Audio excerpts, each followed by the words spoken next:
네,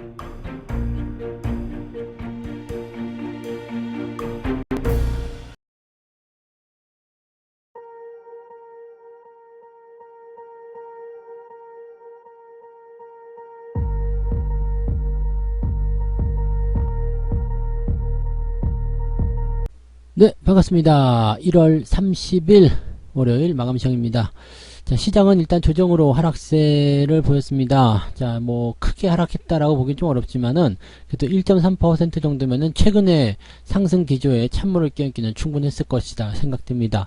일단 분위기는 뭐 그런 시기긴 한데 뭐 특별하게 부담을 가질 이유는 없을 것 같고요. 자, 외국인들의 막판 순매수가 나타났어요. 일단은 장중에 매도로 전환됐었는데요. 마지막에 순매수로 끌어올려지면서 분위기는 그래도 좀 살아난 듯한 느낌인 것 같습니다. 자, 반면에 이제 외국인들이 매수가 들어오면서 조금씩 올라오던 금융투자가 마지막에 집어 던지는 모습이 좀 나타났다는 것도 생각해 볼 필요가 있겠죠. 자, 근데 이런 모습들은 일단 대형주 쪽에 약세 흐름을 보이기에 충분했다 보시면 되겠습니다. 금융투자가 대형주들을 좀 제법 집어 던진 것 같아요. 단기적으로 시장을 끌어올렸던 그 대형주들에게 매도 양상이 나타났던 것은 단기적 차익 실현이 나왔을 것이라 판단됩니다. 그래서 오늘의 하락은 금융투자의 매도 때문이다 라고 생각하시면 될 것 같고요. 대형주들이 약간 약세를 보이다 보니까 아무래도 중소형주들이 상대적으로 강세를 보이는 장세였다 이렇게 보시면 될 것 같아요. 차트 보도록 합니다. 자, 코스피 지수가 제법 큰 음봉이죠. 네, 일단은 상승폭을 좀 많이 깎아먹은 모습인데 5일선 위주의 그런 지지선은 잘 유지가 되고 있습니다. 추가적으로 조정을 받는다 하더라도 2430포인트 정도 지지선이 나올 가능성이 매우 높다고 보시면 되겠죠. 그래서 내일 하루 정도 더 변동성을 보이더라도 지지선 위쪽에서 움직일 가능성이 높겠고요. 자, 21선은 61선은 일단 주가가 위쪽에 있기 때문에 계속해서 우상향을 보이게 될 겁니다. 그래서 큰 부담은 없고요. 201선도 아래쪽으로 계속 떨어지고 있는 상태죠. 이거 돌리려면 아직 시간이 좀 필요합니다. 그래서 횡보가 나오든 아니면은 아래쪽 조정을 받고 올라가든 뭐 그건 상관없습니다만 자, 시간적인 부분들을 좀 통과해야 된다는 것은 잊으시면 안 될 것 같아요.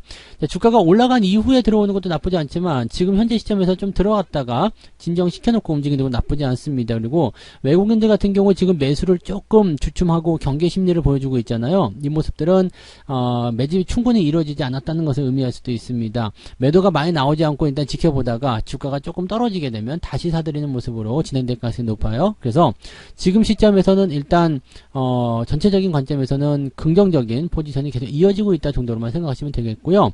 조정이 지난번처럼 깊게 나올까봐 걱정하시는 분도 많이 계시지만 이번 조정은 그렇게 깊지는 않을 거예요. 저점도 높아져 있는 상태이기도 하고요. 아래쪽 지지라인대가 튼튼하게 있기 때문에 2400포인트 지지선 확보하게 될 가능성이 높습니다. 그래서 2400포인트 위쪽에 지지선이 만들어질 가능성이 매우 높기 때문에 특별하게 걱정은 하지 않으셔도 됩니다. 다만 오늘은 매매 포인트가 좋지 않았어요. 자, 아침에 뚝 떨어지고 나서 장중 저점이 안 잡혔다는 말씀드렸죠. 그리고 나서 주가 계속해서 떨어졌고요. 장중 저점이 잡히나 싶었는데 마지막에 변수가 좀 생기면서 움직임들이 좀 좋지 않았습니다. 여기 14시 넘어서면서부터는 외국인들보다도 이제 그 금융투자의 매수가 좀 들어오면서 분위기가 조금 살아난다 싶었는데요. 막판에 다시 집어던졌죠. 그래서 결국에는 주가가 떨어져서 마감이 됐습니다. 이런 상황이라면은 내일까지 조정을 받거나 아니면 내일까지 보합 수준을 만든 다음에 저점을 통과시키는 필요성이 좀 있겠죠. 그래서 조금 더 시간이 좀 필요할 것 같고요. 대형주들이 이렇게 조정을 받는 동안에 코스닥 쪽 중소형주들은 그냥 잘 버티는 모습이었어요. 오히려 코스닥 같은 경우는 저점 지지가 잘 잡히는 모습이었기 때문에 큰 문제가 없는 상태로 진행이 되고 있습니다. 큰 분위기 속에서는 아직 코스닥은 전체적으로 뭐 바닥을 통과했다는 느낌보다는 저점을 잡아가는 느낌이고요. 코스피 같은 경우는 바닥을 통과하고 있는 느낌이에요. 그래서 코스피 쪽이 훨씬 더 낫기는 합니다만 중소형주들도 어느 정도 올라와서 키를 좀 맞춰줘야 되지 않겠는가 생각되긴 하겠습니다. 자, 그동안 이제 강하게 올라가면서 RSI 지표가 과매수로 몰렸었는데 지금 좀 떨어진 모습이죠. 살짝 들어가서 한 50포인트 정도까지만 살짝 밀려주면 조금 더 낫지 않을까 생각됩니다. 그래서 단기적 조정을 조금 더 받아주면 오히려 나을 것 같다 판단이 좀 되니까 이런 모습들 참고해서 너무 무리하거나 좀 조급한 그런 매매는 피해 주셨으면 좋겠어요. 자, 수급동향 봅니다. 외국인들이 막판에 순매수 전환됐죠. 그리고 2시 반부터 금융투자 매수가 들어오는 모습이 확인됐어요. 그리고 나서 막판에 쾅 떨어지는 모습이었는데 뭐 이런 것들은 뭐 그렇게까지 나쁘다고 보긴 좀 어려운 상황이기 때문에 신경 안 쓰셔도 될 것 같고요. 일단은 연기금하고 외국인들이 순매수 기조를 유지했고 금융투자가 매도를 쳤다. 또 투신이 매도를 했다. 투신이 매도하는 것은 개인들 매도도 같이 포함되어 있습니다. 그래서 이런 쪽에서 매도가 좀 있긴 있었습니다만은 대체적으로 차익 실현 쪽으로 집중돼 있기 때문에 차익 실현 매도는 뭐 하루 이틀이면 거의 끝나거든요. 그러니까 크게 걱정하실 만한 물량은 아닌 것 같습니다. 다만 분위기가 얘네들을 통해서 나빠지기 시작한다라면 약간은 좀 애매한 상황은 만들어질 수 있다는 건 참고하셔야 되겠습니다. 그래서 지금은 일단 장중 저점이 잡히지 않고 뭐 아주 나쁘다고 볼 수는 없겠습니다만 경계성 매물들이 자꾸 나오고 있는 모습이다 판단하시면 되겠습니다. 시총 상위 종목들 보시면 10% 딩딩합니다. LG에너지솔루션만 오히려 오늘 플러스로 마무리 좀 됐고요. 나머지는 전부 다 하락했습니다. 뭐 2%대 하락, 삼성전자도 2%대 하락이고요. 그 다음에 현대차, 네이버 전부 다 할 거 없이 다 2%대 하락이죠. 포스코 홀딩스도 2%대 하락. 뭐 하락이 그렇게까지 뭐 와닿는다거나 뭐 공포스럽거나 그러지는 않습니다만은 그래도 내려가는 것은 그다지 썩 좋은 기분은 아니겠죠. 수익 잘 나고 있다가 뚝 떨어지면 기분 조금 나쁘잖아요. 호텔신라도 마찬가지예요. 좀 떨어지면서 이제 하락 포인트 만들었는데 저는 나쁘지 않죠. 내려갔다가 올라갈 때 오히려 더 좋은 기회가 생기게 될 텐데 이렇게 떨어지는 건 기분이 나빠요. 하지만 LG전자 같은 경우처럼 추세를 형성하고 있는 종목들은 또 강하게 올라가는 모습입니다. 그러니까 이런 종목들도 지금 예전에 이제 9만원 정도에서 매수가 한 번 더 들어갔었지만 지금 이렇게 올라가는 패턴들 5일선 따라 올라가는 모습들 뭐 실적이 나쁘건 좋건 떠나가지고요. 그동안 많이 올랐냐 안 올랐냐에 대한 부분으로 만들어지게 됩니다. 자, 삼성전자하고 한번 비교해봐요. 삼성전자 같은 경우는 단기적 상승이 굉장히 컸죠. 네, 덩치가 큰 종목인데 이렇게 크게 올랐기 때문에 애매하지만 지금 LG전자 같은 경우는 덩치는 상대적으로 작은 편에 속하지만 많이 오르지 않았잖아요. 그러니까 이런 포인트들이 현재 만들어지고 있다는 거 보시면 되겠습니다. 대체적으로 그런 모습이에요. 그 다음에 포스코 케미칼 오늘 반등, LG전자 오늘 상승, KTNG 오늘 반등 포인트 조금씩 만들었습니다. 나머지는 조금씩 많이 빠졌고요. 특이하게 볼만한 부분은 별로 없습니다. 오늘은 그냥 하락이 많이 주도했다라고 보시면 되겠고 단기에 올라온 종목들이 조금 떨어지는 형태의 모습들은 보여줬다. 이 정도 생각하시면 됩니다. 코스닥 쪽은 조금 더 낫겠죠. 대형주들이 그래도 빨간색 불이 잠깐씩 들어와 있는 모습이고요. 리노공업이 오늘 2%대 상승이라서 다시 추세 돌리는 거 아니냐 판단될 수도 있습니다. 지금 분위기는 일단 많이 살아났어요. 저점이 이제 13만 7천원 정도 잡혀있는 상황이고요. 반등 나가는데 매물대는 있습니다만 현재 시점에서 본다라면은 네, 상승 흐름들 보여줄 수도 있어요. 근데 이거는 그동안 많이 올라온 상태에서 조정을 받았잖아요. 그렇기 때문에 지지선을 여기서 형성한 모습이 과연 적당한가에 대한 의문점은 있을 수 있습니다. 그래서 이 부분은 일단 뭐 갖고 계신 분들은 더 홀딩 하시면서 들고 가셔도 되겠습니다만 신규 접근의 이런 부분들은 신중하게 결정을 좀 하셔야 되겠죠. 자, 그 다음에 뭐 특이사항은 또 없어요. 2차전지 쪽이 그래도 조금 반등하는 모습이 좀 있었고요. 그 다음에 뭐 특이사항은 없죠. 그 다음에 엔터주 쪽에서 SM이 좀 반등하는 모습이 있었고요. 다우데이터가 5.7% 올라오면 또다시 신고가인데 조만간 한 대 쳐 맞을 것 같은 느낌이죠. 네, 그냥 맞지 않습니다. 쳐 맞을 것 같아요. 네, 배도 좀 아프고 네, 그런 모습이긴 한데 어쨌든 뭐 추세 따라서 계속 올라가는 패턴들은 이런 식으로 나타나게 되는 거고요. 오늘 상승한 종목들 포인트 보면은 이렇게 중소형주 쪽에서 좀 덩치가 작은 종목들 위주의 주가 상승이 좀 일어나고 있다는 것만 잘 기억해 주시면 되겠습니다. 그래서 오늘은 코스닥이 그렇게 나쁘지 않았다. 이 정도 보시면 되겠고요. 자, 개별주들 움직임 볼게요. 개별주들 쪽에서는 오늘 상승 종목들이 제법 있겠죠. 대신에 작은 종목들, 미래 ING 이런 뭐 시총 500억짜리 이런 종목이 상한가, 오브젠, 그 다음에 코난 테크놀로지, 그 다음에 KTCS가 오늘 상한가 들어가 버리면서 여러분들이 갖고 계시는 KTIS가 지금 21% 올라왔습니다. 수익 다 넘어갔죠. 네, 수익으로 다 넘어갔고 대신에 이제 이 종목 같은 경우는 내일 상황을 좀 보긴 해야 되겠습니다만 매물대를 통과한 것이다라고 볼 수도 있고요. 걸쳐있다 볼 수도 있습니다. 그래서 여기를 통과해서 만약에 넘어간다라고 한다면 다음번 저항대가 지금 4,600, 700원 정도 나오거든요. 거기까지 올라가면은 내일도 한 번 더 치고 올라갔을 때 가능해 보이죠. 그러니까 내일도 강한 상승을 보여주게 된다면 더 좋을 것 같긴 합니다. 일단은 KTCS의 상한가 포지션이 굉장히 강했고 요거 한번 볼게요. 호가창 들여다봐서 잔량이 60만주 나쁘지 않은데 그죠? 60만주면 4,000원 46에 24 얼마요? 계산해 보시면 아시겠죠? 뭐 이 정도 있으니까 이 정도면 그래도 나쁘지 않은 것 같아요. 그리고 이게 막판의 상한가였단 말이죠. 막판에 치고 올라가면서 상한가 들어갔기 때문에 물량이 충분하지 않았을 거예요.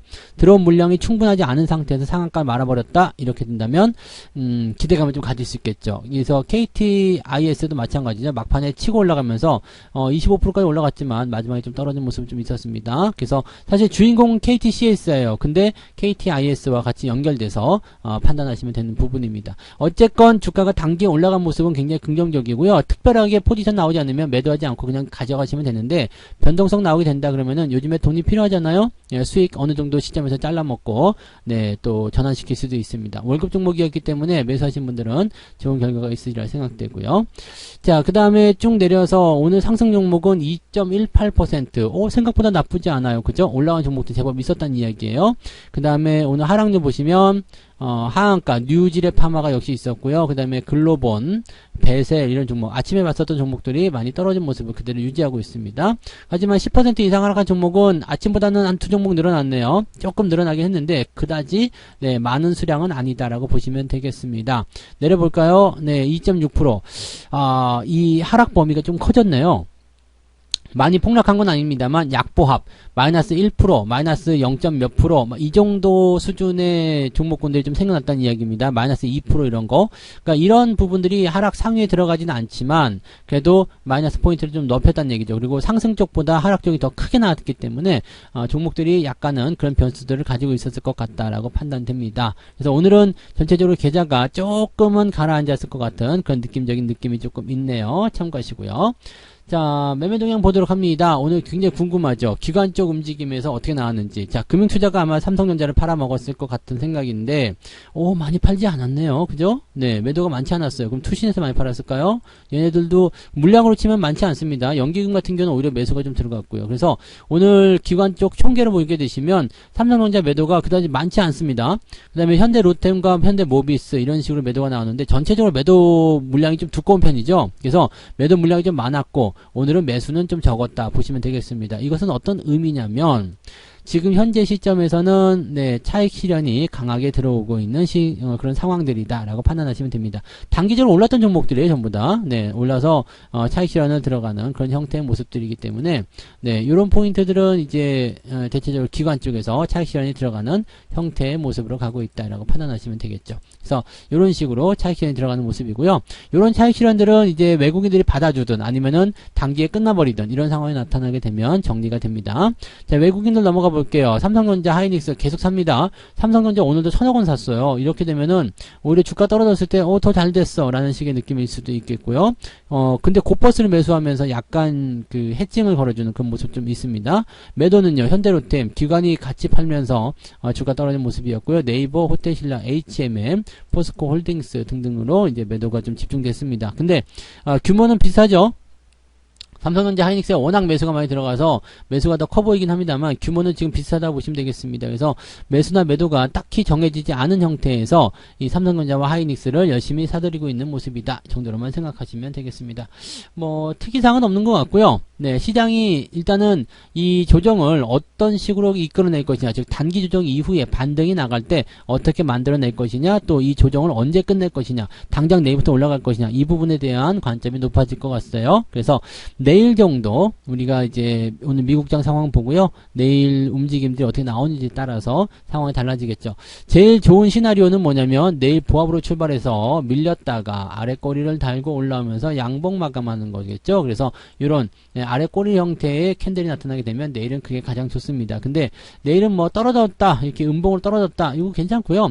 밑에서부터 양봉으로 쳐 올린다, 이것도 좋습니다. 뭐가 나와도 괜찮아요. 그러니까 일단은 내일 분위기가 상승 쪽으로만 붙어주게 되면 나쁘지 않고요. 만약에 하락을 해서 이렇게 아래쪽으로 떨어졌다라고 한다면 여기서는 약간 이제 우리도 경계를 좀 해야 되겠죠. 그래서 매수나 이런 포인트들은 조금 뒤로 밀어놓고 시장 살펴보고 나서 대응하는 것이 유리하다고 보시면 되겠습니다. 자, 오늘 여기까지 해드리고요. 조금 더 많은 이야기들은 오늘 저녁 방송에서 말씀드리면 될 것 같아요. 오늘 저녁 9시에 유튜브에서만 진행됩니다. 네, 유튜브에서만 오늘 저녁 9시에 무료 방송 진행되니까 그때 또 오셔서 이야기 나눠보시면 되겠습니다. 자, 오늘 하루도 고생하셨고요. 오늘도 잘 하셨습니다. 다 잘 되실 거니까 뭐 오늘 단기 조정에 너무 겁먹지 마시고요. 편안한 마음으로 저녁 시간 보내시고 이따가 저녁 방송에서 뵙도록 하겠습니다. 고맙습니다. 본 방송에서 제공되는 모든 정보는 투자 판단의 참고 자료이며 투자의 최종 책임은 본 방송을 이용하는 본인에게 있습니다.